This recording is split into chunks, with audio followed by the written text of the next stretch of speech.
Hi guys, ngayong hapon samahan niyo ako at ay magpapalit ng ating gulong.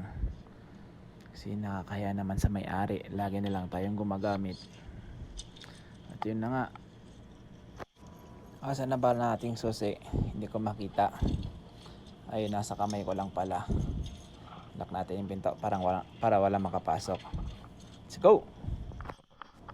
Ay na pala yung hinihiram nating bisikleta guys, oh. Napapalitan natin ng gulong.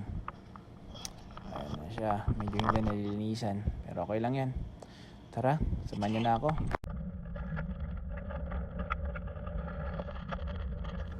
At ayun na nga, nasa labas na ako. Bibilisan na natin ang pagpadyak para makarating tayo ng maaga sa ating pupuntahan. Let's go!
Ay, natanaw ko na yung ton kung saan ako nagpapalit ng gulong. Oops. Dito na tayo. At pagpasok ko sa loob, yan ang bumungad sa akin. Ang sabi ay sala na daw. So kailangan ko na lang bumalik mamaya after pray. At ng oras na yan, iniisip ko kung saan ako pupunta. Buti na lang may mayroong malapit na kamsa-kamsa dyan. Doon muna tayo tatambay habang nagpapalipas ng oras. Hindi naman kasi sila nagsasarado eh. Kaya tingin-tingin na din, baka may matipuhan.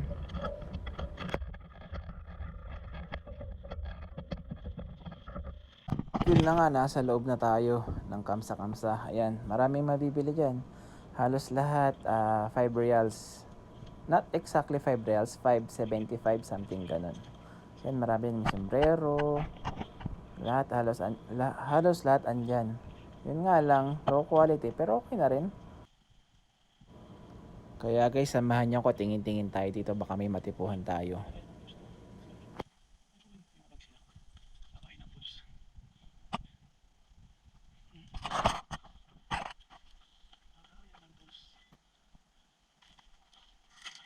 Napaisip ako dyan, ano kaya magandang bilhin?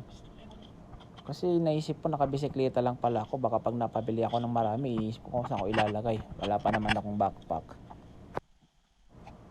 Nag time check na ako dyan, malapit nang matapos ang sala.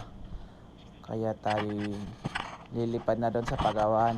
1, 2, 3, let's go! Yun. O diba ang bilis sila na mismo ang nagpasok ng bisikleta ko. Babay talaga sila dyan, wala akong masabi. Kaya malakas sila sa akin eh. Ayun na, naghahanap na sila ng gulong. Tinabi ko muna ang pinamili. May nabili rin naman ako kahit paano.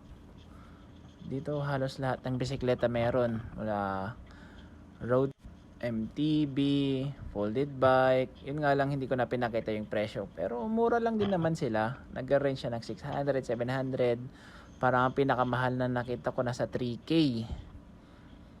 Yun. Ang dami oh. May mag-sponsor lang sana ng bisikleta ko. Joke. Yun, hanggang sa yun na nga.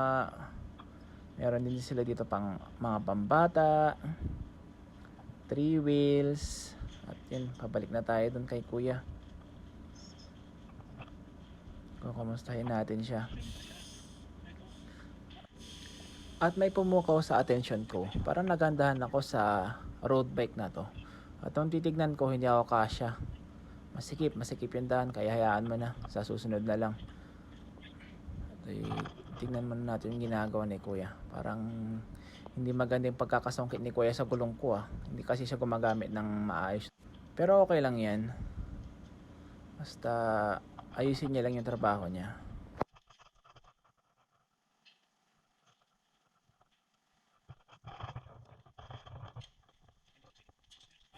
Diyan pala guys, nagtanong ako kay kuya kung magkano yung lock ng bike. Kasi yung isang kasama ko nagtatanong dito.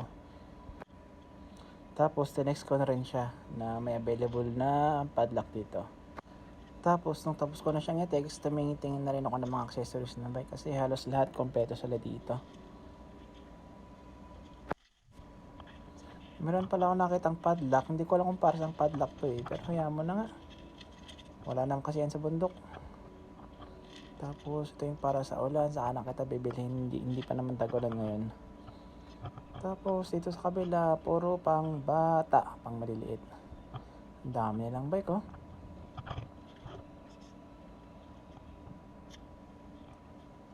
Tapos break tayo kay kuya, mukhang malapit na siyang matapos.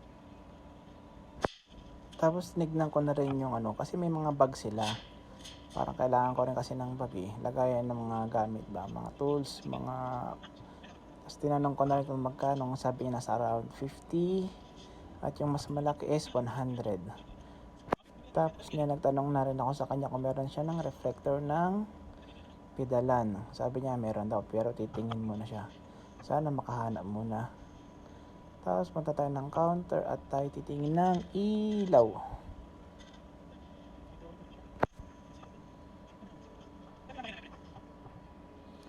Nagtanong na rin ako sa kanya kung magkano mga price nila. Sabi niya nasa around 50 to 60. Pero sabi ko saka na.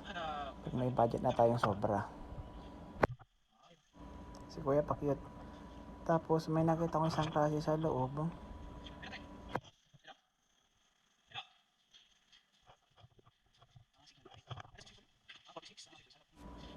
Parehas lang pala nung hawak niya. At ang kinaganda raw nun, may busina. Balik na nga tayo doon, hindi naman tayo bibili. Nagtanong lang. Parang patapos na si kuya. Nag-text na rin pala yung kasama ko. Sabi niya nagpapabili na raw siya ng padlock. Yun, parang all goods na si kuya. Okay na, tara na. Yun, tapos na, bilis. Tara na, dahan tayo ng Carrefour. Tayo bibili ng something na makakain. Tayo. Papunta na tayo ng Carrefour. Nadadaanan ko pala yun. Kaya dadaan na rin ako. Mga makasakali mabulot din tayo ng magkain.